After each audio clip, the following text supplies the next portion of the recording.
अस्सलाम वालेकुम। अच्छा जी, हमारी कंप्यूटर बेस्ड प्रैक्टिस सेशन का पहला लेक्चर C54 में जैसे मैंने आपसे कहा था कि हम कंप्यूटर बेस्ड प्रैक्टिस क्वेश्चन के कुछ सेशन रखेंगे जिसमें आप लोगों को गाइडेंस दी जाएगी कि जो अब BFD एग्ज़ाम हमारा विंटर 2024 से कंप्यूटर बेस्ड होने जा रहा है, उसके लिए हम किस तरह अपने आप को इक्विप कर सकते हैं। मैंने जैसे आपसे पहले कहा, I am repeating my self, concept की लर्निंग आपकी वैसे ही टीचर जैसे लेक्चर्स दे रहे हैं वहीं पे रहनी है। इलस्ट्रेशंस जैसे बोर्ड पे या आप रजिस्टर पे करेंगे वहीं से काम चलेगा। हाँ, जब एग्जामिनर क्वेश्चन पे बात आएगी और कॉन्सेप्ट आप एब्जॉर्ब कर चुके हैं तो प्रैक्टिस क्वेश्चन आपको फिर कंप्यूटर पे करने की प्रैक्टिस करनी है ताकि एग्जाम के लिए आप अपने आप को प्रिपेयर कर सकें। और इसमें मैं सजेस्ट ये करूँगा कि पहले आप इनिशियल कुछ क्वेश्चन 4-5-6 क्वेश्चन वो कीजिए कंप्यूटर सॉफ्टवेयर पे जो टीचर आपसे क्लास में डिस्कस कर चुके हैं। तो एक क्वेश्चन जो आप already pen to paper register अपने पुराने फेमिलियर ग्राउंड पे हल कर चुके हो, उसको जब कंप्यूटर पे आप करोगे तो रिलेटिवली आपको आसानी रहेगी और आपका फोकस कंप्यूटर स्किल्स के ऊपर ज़्यादा रहेगा, प्रेजेंटेशन के ऊपर कंप्यूटर पे ज़्यादा रहेगा। One step at a time चलेगा, मतलब कॉन्सेप्ट वाइज डिस्कशन बोर्ड पे रजिस्टर पे होगी और कंप्यूटर पे उसकी एप्लीकेशन आपने बाद में देख ली, नेक्स्ट स्टेप में देख ली। जब 4-6 सवाल आप ऐसे कर चुके होंगे तो फिर आप अनसीन क्वेश्चन को भी डायरेक्ट कंप्यूटर पे करने की पोजीशन में आ जाओगे और मैक्सिमम क्वेश्चन फिर आपको ऐसे ही करने हैं अनसीन क्वेश्चन, ठीक है। ताकि मैंने आपको इसमें मैं तवज्जो आपकी एम्फेसिस इसलिए कर रहा हूँ कि मैंने एमएससी इसको काफ़ी देर से कंप्यूटर बेस्ड हो रहे हैं। हमने कई स्टूडेंट्स ऐसे हमें मिलते हैं टीचर्स को जो ये एडमिट करते हैं कि उनकी फेलियर की वजह lack of practice on computer थी, क्योंकि कंप्यूटर स्किल्स और एनालिटिकल स्किल्स सब्जेक्ट के दोनों का टाइम चलाने की अगर आपने जब प्रैक्टिस नहीं की होती तो एग्जाम में जाके आपको चैलेंज आता है। अच्छा, taking lead from the my guideline, मैं आपके साथ भी उसी तरह चलने लगा हूँ कि जो क्वेश्चन मैंने आपको क्लास में करवाए, इनिशियली फ्यू क्वेश्चन मैं आपसे वो डिस्कस करूँगा जो मैं आपको क्लास में करवा चुका हूँ, क्योंकि मकसद यहाँ पे आपको कंप्यूटर स्किल्स से अवेयरनेस दिलवाना है। तो उस पर मैंने एक अलहदा वीडियोस आपको इंट्रोडक्शन के लिए दे दी गई हैं कि आपने कैसे आई कैप के जो रिसोर्सेज हैं उनको यूज़ करने हैं अपने आप को फेमिलराइज करने के लिए सॉफ्टवेयर से, और ये सॉफ्टवेयर कहाँ से आपने एक्सेस करना है, कहाँ से डाउनलोड करना है, ये वीडियो अलहदा आप लोगों से शेयर कर ली गई है, ठीक है। कुछ दिन पहले शेयर हुई थी, आप राइस के फेसबुक पेज पे देख सकते हैं, राइस के यूट्यूब चैनल पे जाके देख सकते हैं। ये available for all student population available है वहाँ पे वीडियोज़। अब हम बात शुरू करने जा रहे हैं एक क्वेश्चन की प्रैक्टिस के लिए, और ये क्वेश्चन जो हमारी डिस्कशन में आ रहा है इस वक्त वो है जी कोहार्ट लिमिटेड का क्वेश्चन। मैं क्लासरूम में जनरली जब इंडस्ट्रियल अप्रेजल का टॉपिक पढ़ाता हूँ तो ये एक बेसिक लेवल क्वेश्चन है जो मैं आपसे डिस्कस करता हूँ। तो हमने ये डिस्कशन कर ली इस टॉपिक पे, ये क्वेश्चन हमने अटेम्प्ट कर लिया बोर्ड पे। अब हम इस क्वेश्चन को डिस्कस करने जा रहे हैं कि हम इस क्वेश्चन को जब हम कंप्यूटर सॉफ्टवेयर पे करें तो कैसे करेंगे। अच्छा, क्विकली अगर मैं इस पर रिकॉल करवा दूं तो ये जनाब क्वेश्चन है इन्वेस्टमेंट अप्रेजल का। It's a simple NPV question. मैं आल्दो हमने प्रीवियस लेक्चर में है ये क्वेश्चन फिजिकली बोर्ड पे हल किया हुआ है, लेकिन मैं क्विकली वॉक थ्रू करवा देता हूँ। ये क्वेश्चन है जी विंटर 19 का question 2। Kohat Limited is considering to set up a plant for production of a single product IGM3. The initial capital investment required to set up the plant is 15 billion. The expected life of the plant is only 5 years with the residual value of 20% of initial capital investment. The plant will have an annual production capacity of 1 million tons. Local group has offered to purchase all the production for 8,000 per ton in year 1 and thereafter at a price to be increased 5% annually. Other relevant information is as under. In year 1, operating costs other than wages and depreciation per annum would be 2,000 per ton. They are expected to increase in line with the producer price index. So operating cost 2000 पर ton है पहले साल की, उसके बाद PPI से के मुताबिक बढ़ेगी, और एनुअल वेजेस जो है 1 बिलियन है, ये फिक्स कॉस्ट है। ऑपरेटिंग कॉस्ट वेरिएबल है, वो पर टन है, ये फिक्स कॉस्ट है 1 बिलियन, और ये सीपीआई कंज्यूमर प्राइस इंडेक्स से लिंक है। KL cost of capital for this project in real term is 6%.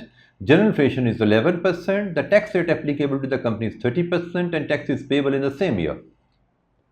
The company can claim the normal tax depreciation at 20% per annum under the reducing balance method, and price indices of the last 6 years are given below. PPI CPI का last 6 years का behavior में दे दिया गया है।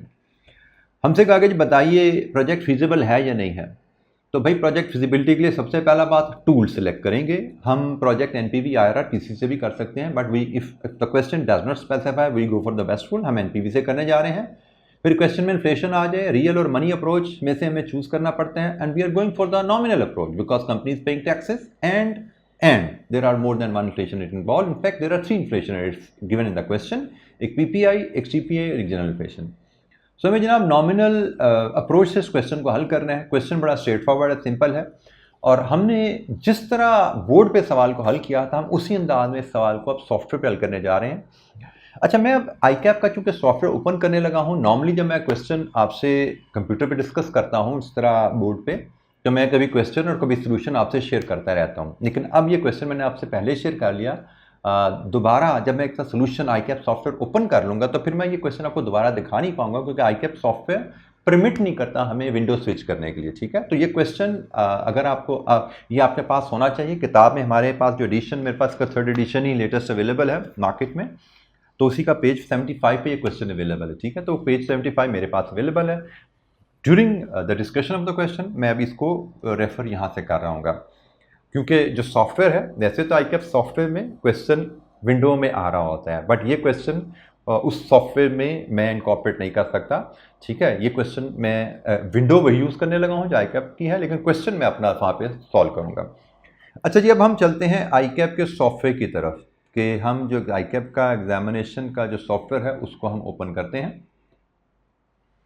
उसके लिए मैंने आपको ऑलरेडी बताया हुआ है कि प्रैक्टिस टेस्ट का जो आईकैप ने सॉफ्टवेयर दिया है वो हम डाउनलोड कर चुके हैं, और ये असेसमेंट मास्टर, यहाँ से हम इसको क्लिक करके एक्सेस कर रहे हैं।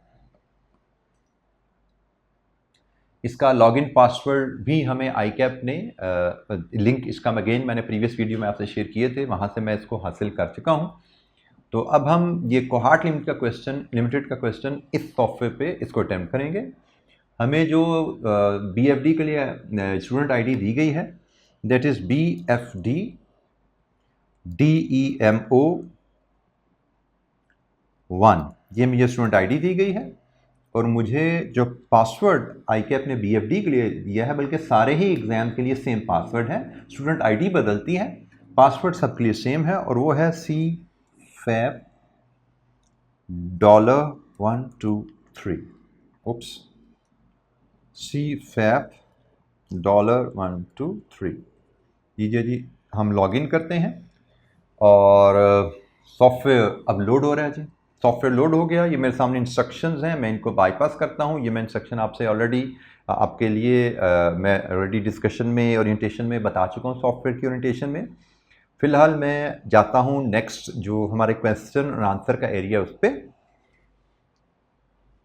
पेज नेक्स्ट किया मैंने, क्वेश्चन आंसर वाला एरिया मेरा लोड हो रहा है। अच्छा जी, इसमें ये मैं भी एक्सप्लेन कर चुका हूँ कि एग्जाम में जब हम जाएंगे तो हमें ये क्वेश्चन ये इस तरह मिलेगा जी, ये क्वेश्चन मिलेगा, से कोहार्ट लिमिटेड का क्वेश्चन है, तो वो इस एरिया में हमारे पास नज़र आ रहा होगा। लेकिन चूंकि मैं क्वेश्चन कोहार्ट लिमिटेड करने वाला हूँ जो कि सॉफ्टवेयर में अवेलेबल नहीं है, तो फिलहाल मैं इस विंडो को एग्जाम में, तो हम इस क्वेश्चन को यहाँ से पढ़ेंगे और रेफ़र भी करना होगा, इधर से रेफ़र करेंगे। जैसे मैंने आपसे कहा, करंटली जी लास्ट अटैम्प्ट तक तो आईकैप प्रिंटेड क्वेश्चन पेपर भी आपको दे रहा है, but what I have heard ICAP plan to remove that printed question paper, hard form में पेपर आपको शायद आने वाले एग्जाम से ना मिले, आपको सब कुछ इधर स्क्रीन से ही रेफ़र करना पड़ेगा। तो फिलहाल स्क्रीन से हम क्वेश्चन पढ़ेंगे।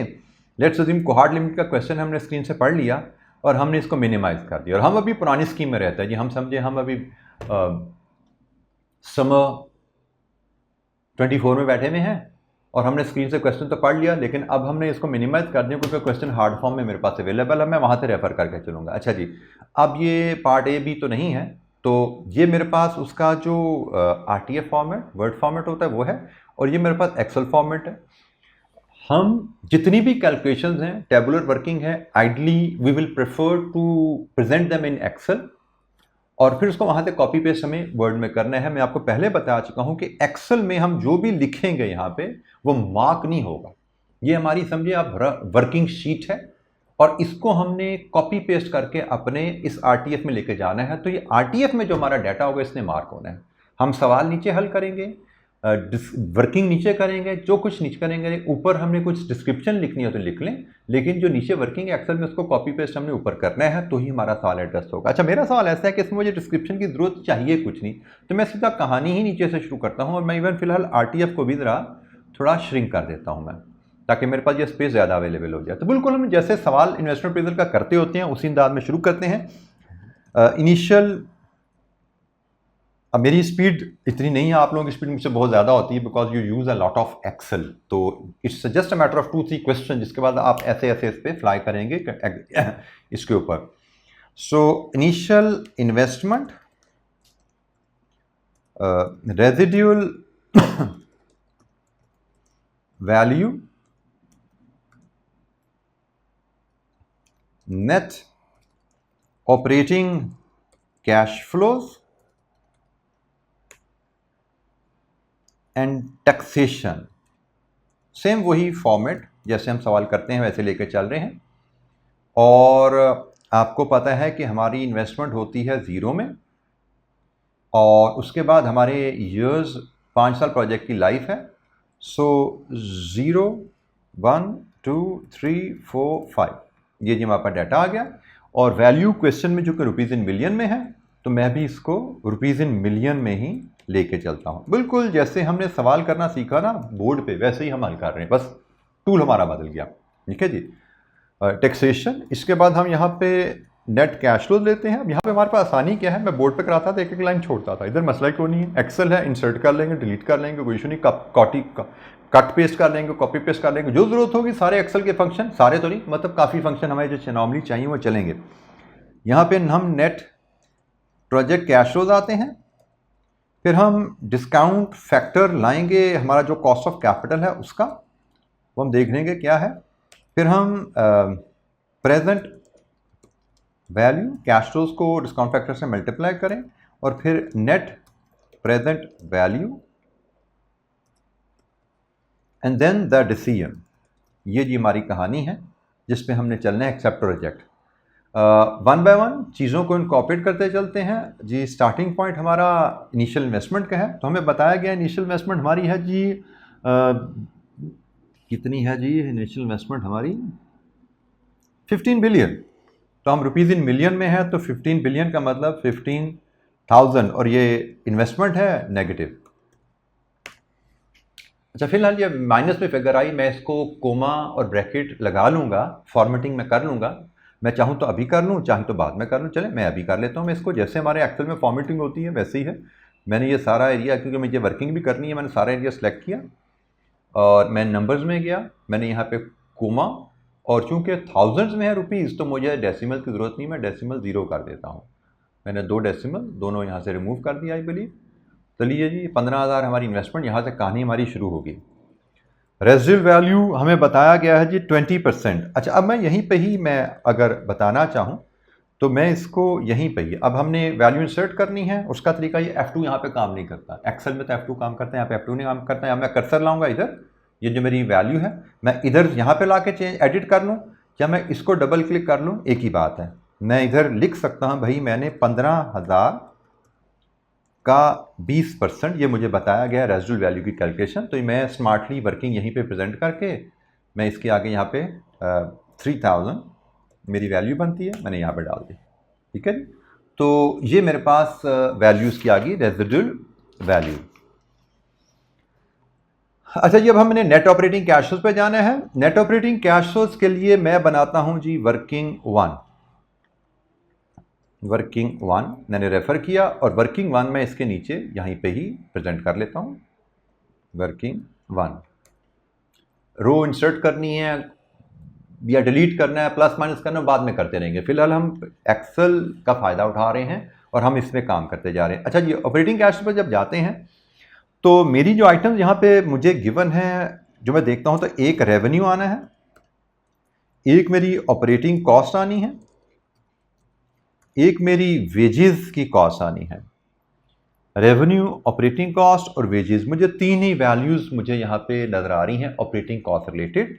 और फिर मैं यहाँ पे नेट ऑपरेटिंग कैश फ्लोज ले लूँगा, और नेट ऑपरेटिंग कैश फ्लोज में से फिर जैसे हम नॉर्मल वर्किंग करते हैं हम डेप्रिसिएशन लेस करते हैं, लेस टैक्स डेप्रिसिएशन,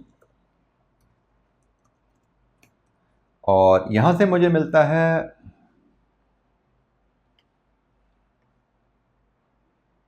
थोड़ी सी मुझसे कोई ऊंच नीच हो गया, इसको मैं ठीक करता हूं जी।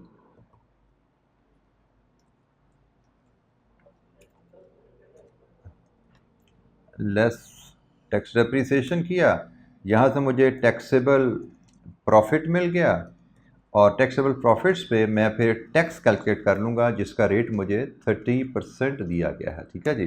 तो यहाँ से मेरी दो फिगर्स हैं, एक ये नेट ऑपरेटिंग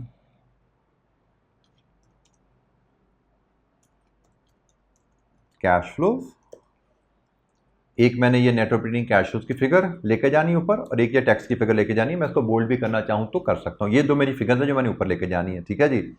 तो let's start with the revenue. Revenue मेरा जी मुझे बताया गया है कि हम प्रोडक्शन करेंगे सालाना 1 मिलियन टन की, सालाना 1 मिलियन टन की प्रोडक्शन है, और मेरी प्राइस है पहले साल की 8,000 रुपये। मैं यहीं पे वर्किंग करता हूँ जनाब, मैं यहीं पे वर्किंग करता हूँ भाई। 8,000 मेरी प्राइस है, क्वेश्चन में मुझे बताई गई है, और मुझे सालाना 1 मिलियन यूनिट्स बेचने हैं। तो यहाँ से मैं बड़ी आसानी से जब मिलियंस में फिगर अपनी लेना चाह रहा हूँ तो मेरा रेवेन्यू आ जाएगा, मैं ईयर 1 में यही मैं ईयर्स जो है कॉपी कर लेता हूँ जी, यही ईयर मैं यहाँ पे कॉपी करता हूँ, और मेरा पहला रेवेन्यू आ जाएगा 8,000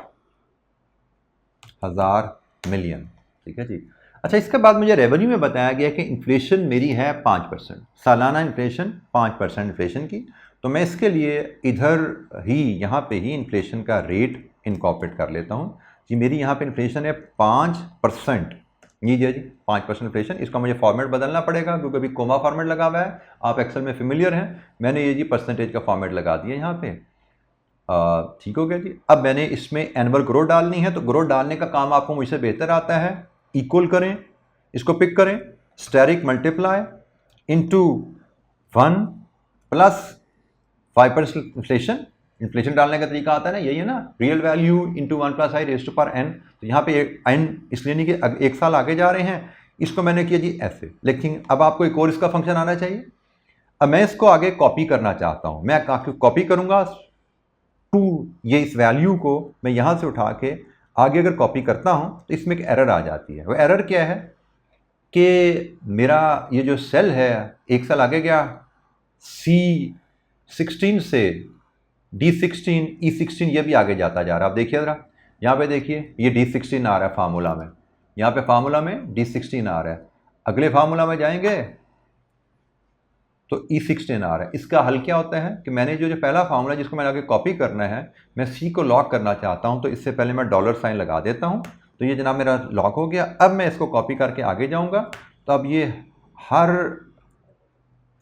अच्छा ये एंटर से नहीं, कंट्रोल C कंट्रोल V से काम करता है। मुझे आदत हमें पड़ी होती है, हम कंट्रोल C के आगे कंट्रोल V की जगह एंटर दबा देते हैं, तो हमारा ये software control C control V से काम करेगा, एंटर से काम नहीं करेगा। अब देखिए, अब मेरा जो C16 है वो लॉक हो गया है, हर जगह C16 ही ऐड हो रहा है। ठीक है जी। 5% इन्फ्लेशन हमारी ये ऐड होगी, रेवेन्यू आ गया जी हमारे पास। ठीक है जी। तो अब हमें ऑपरेटिंग कॉस्ट चाहिए। ऑपरेटिंग कॉस्ट की कहानी है, पहले साल उसने कहा जी 2,000 पर यूनिट है, तो ₹2000 इंटू 1 मिलियन यूनिट्स। तो इसका मतलब पहले साल की कॉस्ट मेरी आएगी, नेगेटिव है 2000 मिलियन। पहले साल की कॉस्ट तो आ गई आसानी से, कोई मुझे काम नहीं करना पड़ा। लेकिन आगे की कहानी क्या है? आगे की कहानी में वो कहते हैं भाई कि ये जो कॉस्ट है ऑपरेटिंग कॉस्ट, इसने बढ़ने हैं in line with PPI, in line with purchase price index. तो परचेज प्राइस इंडेक्स का डाटा मुझे अवेलेबल है 2010 से लेकर 2015 तक, और मुझे यहाँ से इसका एवरेज ग्रोथ रेट निकालना है। तो एवरेज ग्रोथ रेट का फार्मूला आपको याद होगा जो हमने डीवीएम में भी डीवीएम तो खैर हमें भी किया नहीं। एवरेज ग्रोथ रेट का फार्मूला बड़ा सिंपल हमारा होता है, हमें कंपाउंडिंग का फार्मूला सिंपली बेसिकली यहाँ पे यूज़ होता है। ठीक है, मैं अगर इसके लिए वर्किंग हम ऑलरेडी वर्किंग 1 पे काम कर रहे हैं, तो मैं ऑपरेटिंग कॉस्ट की इन्फ्लेशन के लिए वर्किंग 2 बना रहा हूँ। ठीक है, मैं एवरेज पीपीआई ग्रोथ निकालना चाहता हूँ, उसके लिए मैं वर्किंग 2 बनाता हूँ। ये फार्मूला एक्सप्लेन आपको क्वेश्चन में मैं ऑलरेडी कर चुका हूँ, तो मैं इसको सिर्फ मैथमेटिकली आपको सामने हल करता हूँ। अच्छा, इसमें फार्मूला को एक्सेल में सॉल्व ऐसे हो जाएगा, लेकिन मैं इसको देखिए, मैं अगर फीड करूँ तो लेटेस्ट वैल्यू पीपीआई की latest value 175 divided with earliest value 107 raise to power 1/n। Raise to power के लिए हम ये वाला साइन यूज़ करते हैं। ठीक है, 1/n का मतलब 1 2 3 4 5 स्टेप में गया तो 1/5 ब्रैकेट क्लोज, देन -1। ये मैं एंटर करूँगा तो डायरेक्ट मेरे पास ऐसे करके परसेंटेज कैलकुलेट होके आ जाती हैं। अच्छा, अब एग्ज़ाम में देखें इशू क्या आना है मेरे पास। एग्ज़ाम में इशू ये आना है कि एग्ज़ाम में मैं एग्जामिनर को ये वैल्यू की कैलकुलेशन भी दिखाना चाहता हूँ, ये वैल्यू मैंने कैलकुलेट कैसे की है। तो भाई कैलकुलेशन दिखाने के लिए मुझे इसका पूरा फैक्टर जो है ना वो एग्जामिनर से शेयर करना चाहिए। वो मैं कैसे शेयर करूँगा, देखिएगा ज़रा तवज्जो से। मैंने ये फैक्टर यहाँ पे किया, लेकिन इस फैक्टर को नहीं, ये फैक्टर सॉरी यहाँ पे मुझे दोबारा लिखना पड़ेगा। मैं दोबारा करता हूँ, पहले मैं इसको सॉल्व नहीं करता, क्योंकि जब आपको पता है ना आप इक्वल के साइन से चलते हैं तो ये सॉल्व हो जाता है। तो मैं इसको इक्वल नहीं, इक्वल से पहले मैंने इसको करेक्टर बना दिया। ये आपने ये देखा, एक छोटा सा जो हम लगाते हैं अपॉस्ट्रोफी का साइन, उसके साथ मैंने इसको करेक्टर बना दिया। मैं दोबारा वैल्यूज़ फीड कर रहा हूँ, 175/107 रेज टू पावर 1/5 -1। अब ये सॉल्व नहीं होगा, ये factor as it is examiner के सामने रहा। अब मैं इसी फैक्टर को दोबारा यहाँ पे पेस्ट करता हूँ और इसको मैं अब कर देता हूँ एडिट। एडिट में जाके मैं इसका ये जो मैंने साइन लगाया था ना अपॉस्ट्रोफी का, इसको मैं रिमूव करूँगा। जब मैं इसको रिमूव करूँगा तो अब ये फार्मूला सॉल्वेबल हो गया। ये फार्मूला सॉल्व हो गया, लीजिए जनाब, ये मेरा वर्किंग आ गई एग्जामिनर को दिखाने के लिए, ये एग्जामिनर को दिखाने की वर्किंग आ गई और ये उसका आंसर आ गया। ठीक है जी, और मैं फिर एक्सेल पे काम कर रहा हूँ ना भाई, तो एक्सेल का फ़ायदा उठाओ ना, इसको यहाँ से लिंक कर दो इसके साथ, परसेंटेज का फॉर्मेट लगा दो, और अब मैंने सालाना ग्रोथ डालनी है। तो जो काम मैंने यहाँ पे किया था, मुझे लगता है मैं वही काम नीचे कर दूँ अगर, तो मेरा काम बड़ी आसानी से हल हो गया। लीजिए जी, एक्सेल के फ़ायदे देखिए क्या है। एक्सेल में आपकी स्पीड काम की ऐसे बढ़ जाती है। ठीक है जी, आपने देखा मैंने ये कैलकुलेशन एक्सेल में परफॉर्म की, फैक्टर भी एग्जामिनर को बता दिया कैसे वर्क किया मैंने, उसका सोल्यूशन भी दे दिया। मैं सिर्फ सोल्यूशन नहीं दूंगा, अगर मैंने सिर्फ सोल्यूशन दिया तो एग्जामिनर को फैक्टर की कैलकुलेशन समझ नहीं है, मुझे वर्किंग भी प्रेजेंट करनी पड़ेगी, क्योंकि हमारा आंसर एक्सेल पे मार्क नहीं होना। अगर एक्सेल पे मार्क हो रहा होता तो ये फैक्टर एग्जामिनर को यहाँ पे नज़र आ रहा है, ये फैक्टर एग्जामिनर को यहाँ नज़र आ रहा है, मुझे यहाँ पे दिखाने की ज़रूरत नहीं थी, मुझे क्यों दिखाना पड़ा, क्योंकि मेरा आंसर एक्सेल में मार्क नहीं होना, मेरा आंसर वर्ड में मार्क होना है। और वर्ड पे जब जाएगा तो वर्ड पे फार्मूला नहीं आता, सिर्फ वैल्यू आती है। ठीक है जी, तो ये जनाब हमारी कहानी हो गई इसकी। वेजेस की भी देख लें जी। वेजेस तो उसने कहा जी फिक्स हैं, कितनी फिक्स हैं, 1 बिलियन सालाना, पहले साल की 1 बिलियन है, लेकिन इसके साथ उसने कहा जी इसमें भी इंक्रीज़ आनी है, और इसमें जो इंक्रीज़ आनी है वो उसने कहा जी सीपीआई से लिंक है, तो उसके लिए सिमिलर वर्किंग हम जैसे मैंने पीपीआई की वैसे सीपीआई की कर लेते हैं हम। ये सारा काम हम ऑलरेडी बोर्ड पे कर चुके हैं भाई, सिर्फ मैं एक्सेल पे करना दिखा रहा हूँ आपको। आपने जो प्रीवियस लेक्चर देखा उसमें हमने यही सवाल बोर्ड पे किया हुआ है। अब मैं वही वर्किंग आपको, अब मैं क्या करता हूँ, एक्सेल है ना भाई, फ़ायदा उठाओ, इसको कंट्रोल किया, यहाँ पे वी किया, वैल्यू जाके चेंज कर देंगे हम भाई, क्यों नहीं हुआ, control C control V, you have entered an invalid formula this. अच्छा जी, ये 2 सेल्स को अलग-अलग लेके चलना पड़ेगा शायद, इसको मैं यहाँ पे ले आऊँ। अच्छा जी, और चलिए ठीक है जी, पहले हम इसको अमेंड कर लेते हैं। अच्छा, इसमें अब क्या क्या चेंजेस करनी है, जो सीपीआई के हिसाब से देखें तो आखिरी वैल्यू 195 है, मैं इसको एडिट कर रहा हूँ। पहली वैल्यू 112 है, मैं इसको एडिट कर रहा हूँ, बाकी सब सेम है। तो लीजिए जनाब, इसको मैंने अपडेट किया, इसको मैंने आगे शिफ्ट किया और इसमें जाके मैंने करेक्टर साइन यहाँ पे हटा दिया। लीजिए जी, एंटर कर दिया 11.73 और ये मैंने यहाँ पर जाके लिंक किया 11.73 और फिर इसको मैं परसेंटेज में ले आता हूँ और फिर सेम फार्मूला ये मैंने यहाँ से कंट्रोल C कंट्रोल V। लीजिए जी, हमारी इन्फ्लेशन तमाम वैल्यूज़ पे अप्लाई होगी। इसके बाद मुझे नेट ऑपरेटिंग कैश फ्लो चाहिए, मैं यहाँ पे इसको लाइन ड्रॉ करता हूँ और अब मुझे लेना है सम। सम के लिए मेरे पास एडिटिंग फंक्शन में ये सम का फार्मूला है। लीजिए जी, मैंने यहाँ से लेके ये वैल्यूज़ का सम किया, गलत हो गया, मैंने वैल्यूज़ का सम करना है और ये सम मैंने यहाँ से, अच्छा जी, मैं अगेन प्रैक्टिस की बात, अभी मेरी तरह प्रैक्टिस कमज़ोर है ना, तो मैंने इसको यहाँ पे ये एरिया क्लियर किया और इसको मैंने यहाँ से 3 सेल्स दे दिए। ये आ गया जी सम, कंट्रोल C कंट्रोल V। अच्छा जी, अब हम कहाँ तक पहुँचे जी? टैक्स डेप्रिसिएशन की बारी है। टैक्स डेप्रिसिएशन की वर्किंग जैसे आपको पता है हम करते हैं जी। नेक्स्ट वर्किंग हम करेंगे working number 4, tax depreciation working 4, और उसके लिए आपको पता है मैं यहीं पे वर्किंग कर देता हूँ जी। वर्किंग 4 हम पहला कॉलम होता है हमारा टैक्स डेप्रिसिएशन का, दूसरा कॉलम हमारा होता है ईयर का। 20% रिड्यूसिंग बैलेंस डेप्रिसिएशन है, 1 2 3 4 5 ये डेप्रिसिएशन का तरीका।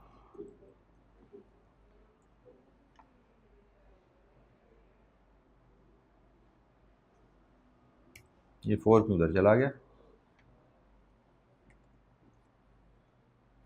अच्छा जी, depreciation reducing balance method depreciation cost पे कैलकुलेट की जाती है 15,000 इंटू 20%। अच्छा, मैं एक काम करता हूँ, मैं वैल्यूज़ को ईयर को मैं इधर ले जाता हूँ और वैल्यूज़ की कैलकुलेशन मैं यहाँ पे शो कर देता हूँ ताकि मेरे लिए आसानी रहेगी। मैं लिंक करना चाहूँ तो आसानी रहेगी। ये 3,000 हो गया जनाब। इसके बाद आपको पता है कि मैंने प्रीवियस डेप्रिसिएशन का हम 80% ले लेते हैं। ये कैलकुलेशन मैं ऐसे करता रहता हूँ, इंटू 0.8, ठीक है जी। फिर प्रीवियस का फिर 0.8 इंटू 0.8, फिर डेप्रिसिएशन प्रीवियस का 0.8 इंटू 0.8। अच्छा, ये वर्किंग मैं यहाँ दिखाना चाहूँ तो दिखा भी दूँ। 2400 का 80%, 1920 का 80%, और आखिरी बैलेंसिंग डेप्रिसिएशन होती है। और बैलेंसिंग डेप्रिसिएशन होती है आपकी initial investment minus residual value minus depreciation already claimed.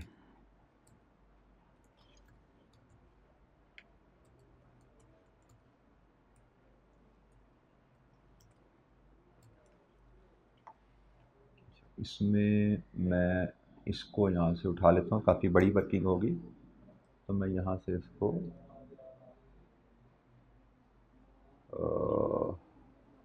Cut कर लेता हूँ और यहाँ पे इसको कोशिश करते हैं पेस्ट करने की। अच्छा, पूरा ही कट हो गया। तो एनीवेज बैलेंसिंग डेप्रिसिएशन हमारी आ जाती है जी जनाब यहाँ पे कितनी, इसको मैं कैलकुलेट कर लेता हूँ। 15,000 minus 3,000 minus 3,000 minus 2400 minus 1920 minus 1536, it is 3144, ठीक है जी। हमारी बैलेंसिंग डेप्रिसिएशन है। और अब इस डेप्रिसिएशन को मैं यहाँ पे ले जाता हूँ अपने शेड्यूल में जनाब।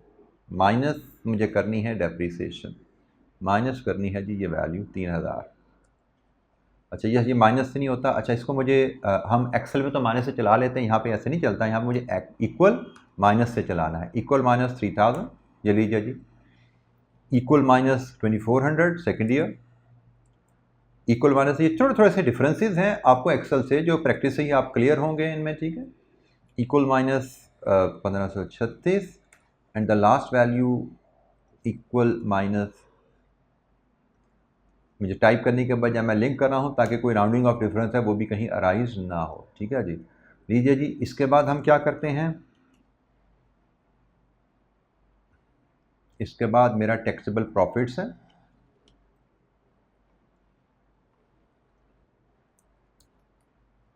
और फिर उन पे टैक्स है।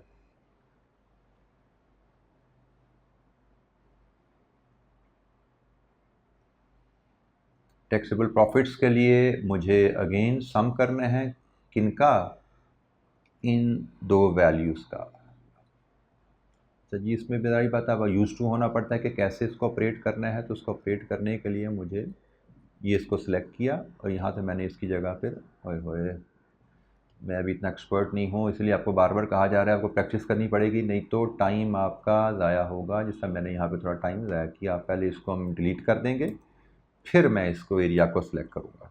ठीक है जी, और इसके बाद तो फिर कंट्रोल सी है और कंट्रोल वी है।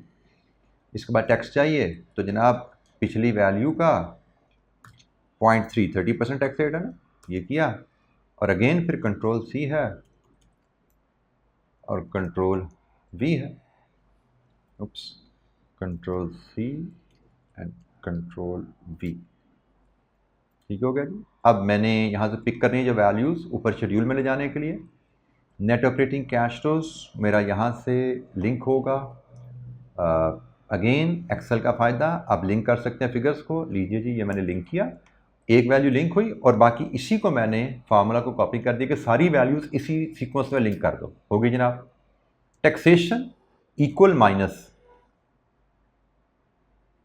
ये जनाब आ रहा है मेरा टैक्स, लिंक किया यहाँ पे, एक वैल्यू लिंक की, बाकी control C control V, control एक गलत हो गया था, गलती में इसको ठीक कर दिया जी। अब जी हम लेंगे नेट कैश फ्लोज। लीजिए जी, ये नेट कैश फ्लोज हमारे आएंगे यहाँ से। इसके लिए अगेन मुझे सम का फंक्शन चाहिए, सम का फंक्शन, और उसके लिए तरीकाकार आपको बताया कि पहले भाई यहाँ पे जाके, अक्सर आपको ना ऑटो पे वो उससे रेंज ज़्यादा ले ली, मेरी रेंज डिफरेंट है, तो पहले यहाँ पे जाओ, इस रेंज को यहाँ से डिलीट करो और अब आप जो रेंज आपको चाहिए वो सिलेक्ट कर लो। लीजिए जी, रेंज सेलेक्ट की और इसके बाद again control C and control V. अच्छा, डिस्काउंट फैक्टर चाहिए हमें। एग्जाम में क्वेश्चन में जो डिस्काउंट फैक्टर दिया गया है रियल टर्म में 6% है, जनरल इन्फ्लेशन 11% है, और मैं तो नॉमिनल अप्रोच पे चल रहा हूँ, तो यहाँ पे फिर वर्किंग की कहानी आ गई जनाब। हमें वर्किंग बनानी पड़ेगी, रेट क्या है उसको हम देखते हैं, अभी परसेंटेज यहाँ पे डालते हैं, लेकिन वर्किंग हमें बनानी पड़नी है, और वो है वर्किंग नंबर 5 का। और वर्किंग 5 में आपको फार्मूला याद होना चाहिए। हमें फिशर फार्मूले की मदद से हमने रियल रेट और इन्फ्लेशन रेट को यूज़ करके मनी रेट पे जाना है, और फिशर फार्मूला कहता है 1 प्लस रियल रेट मतलब 1.06 इंटू 1 प्लस इन्फ्लेशन रेट मतलब 1.11 is equal to 1 plus m। इसको हम लेके सॉल्व करें तो हमारा m आ जाता है जनाब, यहाँ से इसको सॉल्व करें, इट इज़ 17.7%। ठीक है, ये हमारा m आ गया, और इस पे अब हमने डिस्काउंट फैक्टर बिल्ड करना है जनाब। डिस्काउंट फैक्टर भी अब एक्सेल का फ़ायदा हम यहाँ पे भी उठाएंगे। डिस्काउंट फैक्टर 17.7 पे मुझे चाहिए, 17.70। अच्छा, डिस्काउंट फैक्टर हमें ये पता है, ज़ीरो का फैक्टर तो हमेशा 1 होता है जी, इसको तो डाल दो यहाँ पे। अब 1 का फैक्टर कैसे बनता है, 1 over 1 plus r raised to power n, 1 over 1 plus r या 1 plus r raised to power -1। ठीक है जी, तो मैं इसको क्या करता हूँ, 1 प्लस 1.177 रेज़्ड टू पावर -1, ये 1 साल का फैक्टर है जी। इसको मैं डेसिमल लगा देता हूँ, जैसे हमारे फैक्टर नॉर्मली 3 डेसिमल तक होते हैं, तो मैं इसको भी 3 डेसिमल तक कर देता हूँ। और अब मुझे क्या करना है कि भाई इसी कंट्रोल सी कंट्रोल वी इसको कर देना है, और इसको एडिट कर देता हूँ। एडिट क्या है, दूसरे साल के फैक्टर के लिए इसको 2 कर दो, तीसरे साल के फैक्टर के लिए इसको 3 कर दो। भाई यहाँ पे कंप्यूटर के नुकसान थोड़े से हमें होंगे इनिशियली अडॉप्ट करने में, लेकिन फ़ायदे भी बड़े होंगे। ये थोड़ा सा मैं 1 2 3 ये 4 करना था जी मैंने, इसको 4 करना है मुझे और इसको मुझे 5 करना है। लीजिए जी, फैक्टर आ गए। अब क्या है पीवी, तो भाई this into discount factor into present value into cash flow, ये प्रेजेंट वैल्यू बन गई। Copy paste, net present value again sum करना है। किसका सम करना है भाई? तमाम प्रेजेंट वैल्यूज़ का। इसके लिए पहले इस रेंज को डिलीट कीजिए और नई रेंज आप डिफाइन कर दीजिए। प्रेजेंट वैल्यू आ गई और प्रेजेंट वैल्यू नेगेटिव आ गई, तो भाई डिसीजन लिख दीजिए यहाँ पे, एज NPV इज नेगेटिव। हमसे पूछा जा रहा है whether company should invest as NPV is negative, thus KL should not invest in the project। लीजिए जी, सवाल हमारा कंप्लीट हो गया विद दिस स्पेलिंग मिस्टेक। 10 दो स्पेलिंग मिस्टेक है जी, एक 10 और यहाँ पे शुड नॉट इन्वेस्ट। अच्छा जी, सवाल हमारा कंप्लीट हो गया, बट एग्जामिनर के लिए 0 है ये भाई, क्योंकि ये सारा एक्सेल में पड़ा है। तो हमें क्या करना है इसको, जैसे आपको बताया भाई, जो एक्सेल में किया है इसको उठाओ यहाँ से। ये क्या भाई, इसको उठाओ यहाँ से। उठाने का तरीका क्या है, सारा आंसर विद वर्किंग जो कुछ किया आप एक्सेल में, जो आप एग्जामिनर को सबमिट करना चाहते हो, यहाँ से कॉपी करोगे, कंट्रोल C और चले जाओ जनाब RTF पे। ये जो RTF खुला हुआ है इसमें रेलेवेंट डब्बे में जाओ, question 1 part A, part B, part C। हमारा तो एक ही पार्ट है ना, तो मैं इसको से अज्यूमिंग ये पार्ट A में यहाँ पे आया और कंट्रोल B। लीजिए जी, वो मेरा सारा आंसर यहाँ पे ट्रांसफ़र हो गया और अब मुझे कोई टेंशन नहीं है। Same as it is Excel से वर्ड में जैसे कॉपी होता है, इसकी फॉर्मेटिंग अगर आपको लगता है करने की ज़रूरत है कर दीजिए, मुझे लगता है कोई टेंशन नहीं है, तो मैं इसको कोई मज़ीद इसको इम्प्रूव करने की चक्कर में नहीं पड़ता। मेरे हिसाब से सफिशेंटली ओके है। सारी वर्किंग 1 2 3 4 आ गया और अब हम यहाँ से नेक्स्ट क्वेश्चन पे जाएंगे। This is how you move in the exam. Question complete हो गया, आपने अगले क्वेश्चन पे जाना है या अगले पार्ट पे जाना है। अगला पार्ट करना है तो एक्सेल नीचे पास है, उसी में ही निचले एरिया में अगला पार्ट हल कीजिए, कॉपी पेस्ट कर दीजिए, आंसर यहाँ पे पेस्ट हो जाएगा, नेक्स्ट पार्ट यहाँ पे हो जाएगा। और अगले क्वेश्चन पे जाना है तो भाई आगे चले जाओ, ये पिछला क्वेश्चन आंसर आपका सेव हो जाएगा, आप अगले क्वेश्चन पे मूव कर जाएंगे। नेक्स्ट क्वेश्चन अपलोड हो रहा है, बट अगेन ये तो एग्जाम की प्रैक्टिस, एग्जाम में ऐसा होगा, फिलहाल हमारी प्रैक्टिस में ऐसा नहीं होना। हमारे पास ये देखिए नेक्स्ट क्वेश्चन खुल गया भाई, अब आप इस नेक्स्ट क्वेश्चन को पढ़िए और कीजिए। लेकिन फिलहाल पिछला जो क्वेश्चन किया था मैं फिर आपको दिखा देता हूँ। मैं वापस जाता हूँ पिछले पेज पे।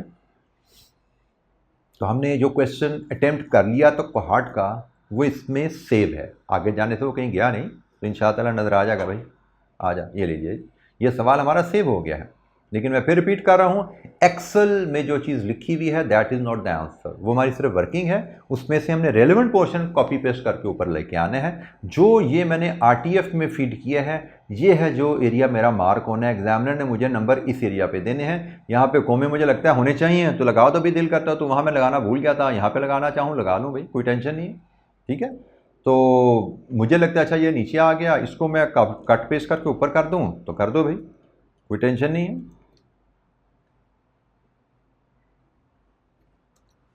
कोई मसला नहीं है। मुझे लगता है रोज़ ज़्यादा है तो रो डिलीट करने चाहूँ तो ये रोज़ यहाँ से डिलीट नहीं होती भाई, मुझे लगता है एक्सेल में हो जाती हैं, इसमें RTF में रोज़ डिलीट नहीं होती।